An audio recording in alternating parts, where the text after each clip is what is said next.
গোলাপের নামে আপনি গোলাপ করছেন মহারাজ। গোলাপের মতো এমন সুন্দর ফুল আর কোথাও নেই মহারাজ। আমার কথার উপর কথা, তোমার 2 দিনের বেতন কাটা। যথা আজ্ঞা মহারাজ।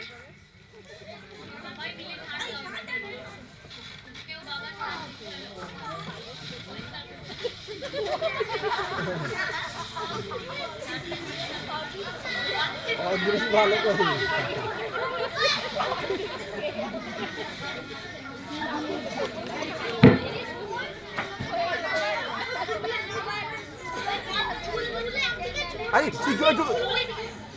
তুই চুপ কর তোমরা।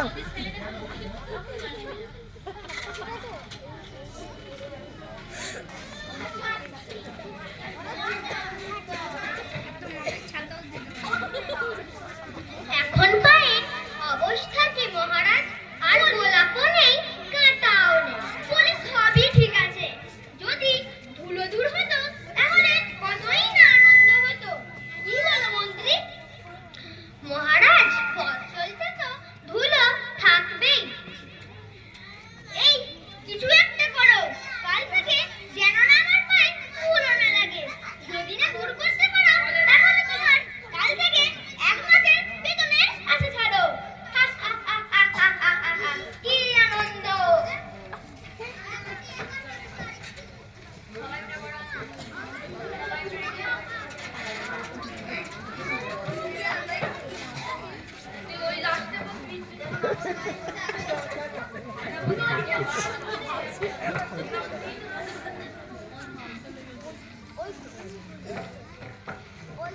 উপায় বার করুন, যাতে না কাল থেকে মহারাজের পায়ে ধুলো লাগে। না লাগে বলবি কি করে সম্ভব বলুন তো? ধুলো তো আমাদের পায়েও লাগে। চুপ, একদম চুপ।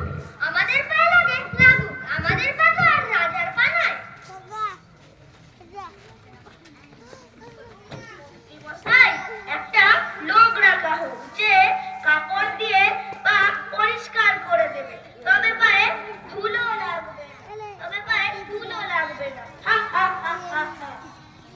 আর লোকিনো, আবার বেতন, অত টাকা দিতে পারবো না।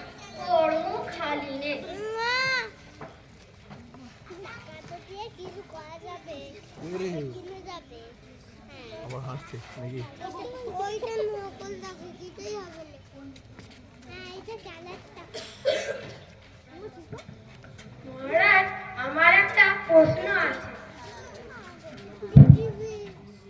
আবার প্রশ্ন কিসের? বলে ফেলো শুনি। আপনার পায়ে ধুলো যদি না লাগে, তাহলে আমরা আপনার পায়ে ধুলো পাবো কোথা থেকে? কথাটা তো মন্দ বলনি পণ্ডিত। তোমার জন্য না হয় 1 মুঠো ধুলো তুলে রাখো, বাকি ধুলো তো বিদায় করো। তোমরা খালি বসে বসে বেতন নাও, কাজে ধুলো লাগো, তাহলে তোমাদের বুঝে কি লাভ আমার? মহারাজ, চেষ্টার তো কোনো ত্রুটি রাখছি না, তবে বুদ্ধিটা তো মাথায় আসছে না। বাহ, মাথায় আছে কিন্তু উপায় নেই। যখন উপায় নেই তখন বেতনও নেই। এখন তো যাও সবাই, তো যত সব অকর্মার দল এসে জুটেছে আমার রাজ্যে।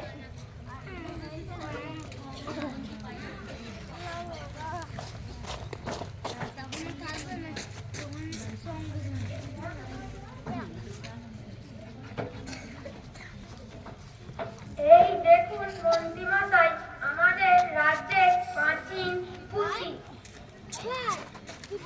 দেখি এতে কি লেখা আছে। এইখানে পণ্ডিত মশাই, যাতে বেতনটা না কাটা যায়। সেটা এদিকে তাকাবি তো।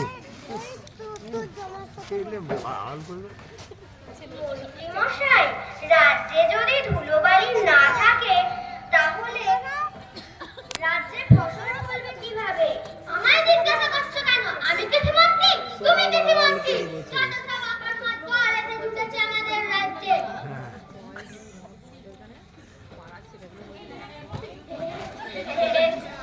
মশাই, আমার মাথায় একটা বুদ্ধি এসেছে। যদিও নেই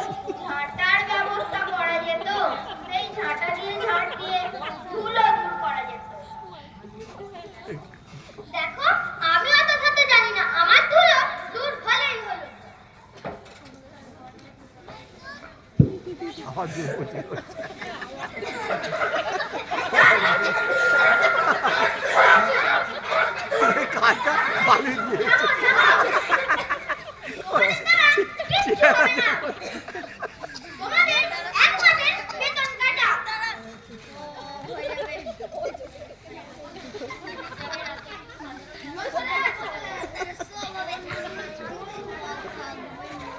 ওই মেঘগুলো আছে নাকি ওরা? বড় বড় লোকের বড় বড় ব্যাপার, এইটুকু জিনিসের জন্য এত খরচ করে কি লাভ?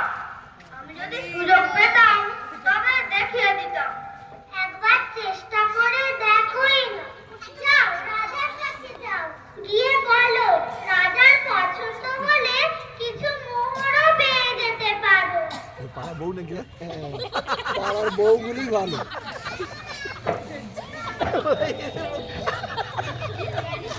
প্রিয়াঙ্কা নাম নেই কি ভালো? শুনতে পাইনি তার উল্টা হাসাহাসি হচ্ছে। এই গোটা ধরনীকে যদি সাদা চামড়া ও কাপড় দিয়ে ঢাকা যেত তাহলে কেমন হতো?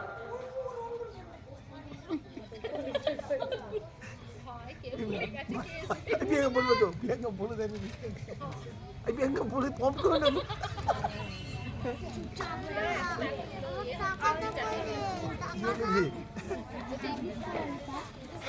মহারাজ, আপনি এই পিছন দিকে একটা উপায় আছে। কোন দিকে না পিছন দেখাচ্ছি। বলে ফেলো শুনি। যদি আপনি ধুলোয় না পা রাখেন তাহলে কেমন হতো? কি সব যে উল্টো পাল্টা বলছো, একটু খুলে বলো তো শুনি।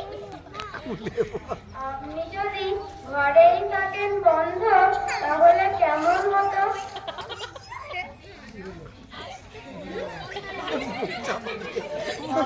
বেশ মন্দ নয়। থামো থামো, তোমরা আমাকে ঘরবন্দি করতে চাও? তাহলে চর্মকারকে খবর দাও, সে সারা রাত্রে চামড়া দিয়ে ঢেকে দেবে।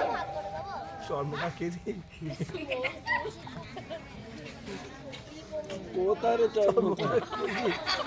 আরে ও ঢাক পাইনি কে? বল বল, ঠিক আছে, ঠিক আছে। নে শোনো, রাজা মশাইয়ের চরণী ঢাকার জন্য উপযুক্ত চর্মকার খুঁজছেন। 70 যোগাযোগ করো। ভালো পারিশ্রমিক আছে। শোনো শোনো, সবাই শোনো। সামনে যা দিদিকে জানো দাও। রাজা মশাইয়ের চরণী ঢাকার জন্য উপযুক্ত চর্মকার খুঁজছেন। বাজাও জোরে জোরে বাজাও বাজাও। কোন নাম্বার বলবি তো?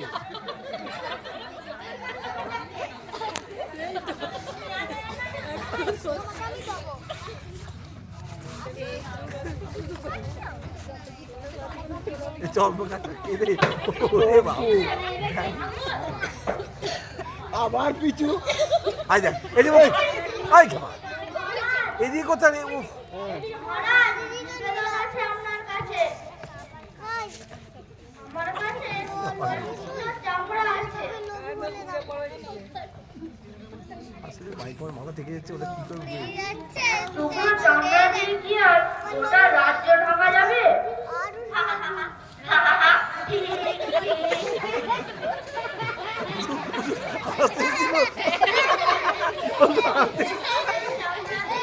কি বললে? শুধু হাসতে তো এই দুটি আমার চরণ থেকে দেওয়া যায়, তাহলে আর পুরো রাজ্য ঢাকার কোনো দরকার নেই। এদিকে গুলি বন্ধ খেপা। এত সহজে যদি সব হতো, পণ্ডিতগুলো কি এমনি এমনি আছে? এই বেটাকে সুলে চালাতে হবে।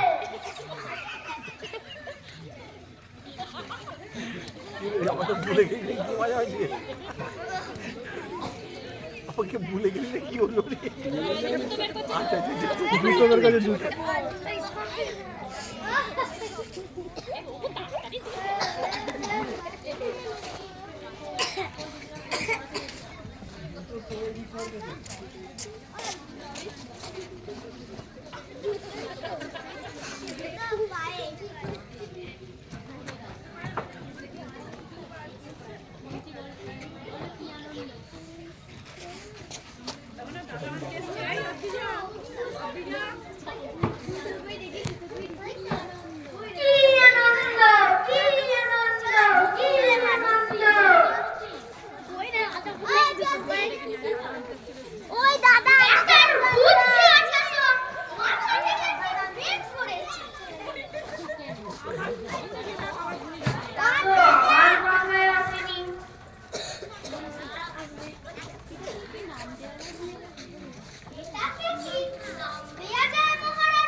সাবধানে যাও। লেখা হবে জুতো।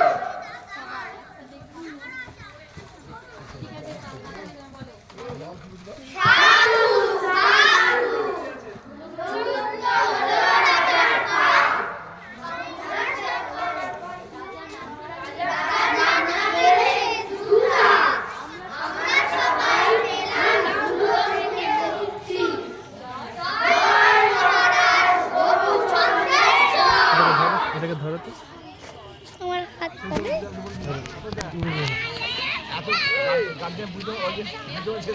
শেষ হয়ে গেছে গো।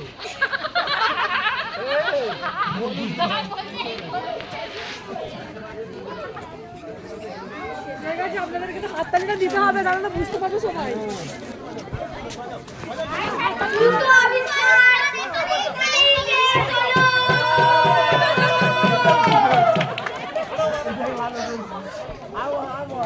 জুতো